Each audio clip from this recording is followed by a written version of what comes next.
అంతర్జాతీయ యోగా దినోత్సవం సందర్భంగా రెయిన్బో చిల్డ్రన్స్ హోమ్ లో నివాసం ఉంటున్న చిన్నారులచే అలియన్స్ రెయిన్బో క్లబ్ ఆధ్వర్యంలో యోగా సాధన చేసినట్లు alliance regional chairman Lakshmi Nagendra పేర్కొన్నారు. ఈ కార్యక్రమంలో యోగా యొక్క ప్రాముఖ్యత గురించి అవగాహన కల్పించడం ద్వారా ప్రారంభమైందని, యోగా శారీరక ఆరోగ్యం, మానసిక ప్రశాంతత, క్రమశిక్షణ మరియు ఆత్మవిశ్వాసాన్ని పెంపొందించడంలో ఎలా సహాయపడుతుందో చిన్నారులకు వివరించారు. ఈ యోగా శిక్షణ కార్యక్రమాన్ని యోగా టీచర్ శ్రీమతి చంద్రిక నిర్వహించడం జరిగిందని తెలిపారు. ఆమె చిన్నారులకు వివిధ యోగా ఆసనాలు, శరీర వ్యాయామాలు, శ్వాసాభ్యాసాలు, ధ్యాన పద్ధతులను నేర్పించారు. ఈ కార్యక్రమం ద్వారా చిన్నారుల్లో ఆరోగ్యకరమైన జీవనశైలి, సమతుల్యత, సమగ్ర ఆరోగ్యాన్ని పెంపొందించడం లక్ష్యంగా పెట్టుకున్నారు. ఈ కార్యక్రమంలో మొత్తం 15 మంది చిన్నారులు ఉత్సాహంగా పాల్గొన్నారు. కార్యక్రమం విజయవంతంగా నిర్వహించబడగా చిన్నారులు యోగాను నిరంతరం అభ్యసించేందుకు ఆసక్తిని వ్యక్తం చేశారు. నమస్కారం అండి, నా పేరు చంద్రిక, నేను యోగా ఇన్స్ట్రక్టర్ని. ఈరోజు ఇంటర్నేషనల్ డే ఆఫ్ యోగా సందర్భంగా రెయిన్బో చిల్డ్రన్ హోమ్లో ఉంటున్న పిల్లలందరికీ యోగా చెప్పడం జరిగింది.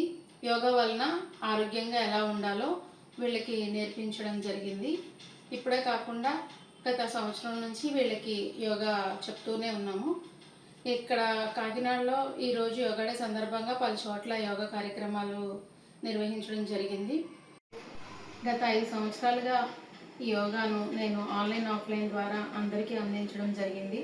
యోగా అనేది ఏ ఒక్కరికి అని కాకుండా ఇది అందరికీ ఆరోగ్యాన్ని ఇస్తుంది. సో ప్రతి ఒక్కరూ నిత్యం యోగా చేయాలని కోరుకుంటున్నాను. అందరూ ఆరోగ్యంగా ఉండాలని కోరుకుంటున్నాను.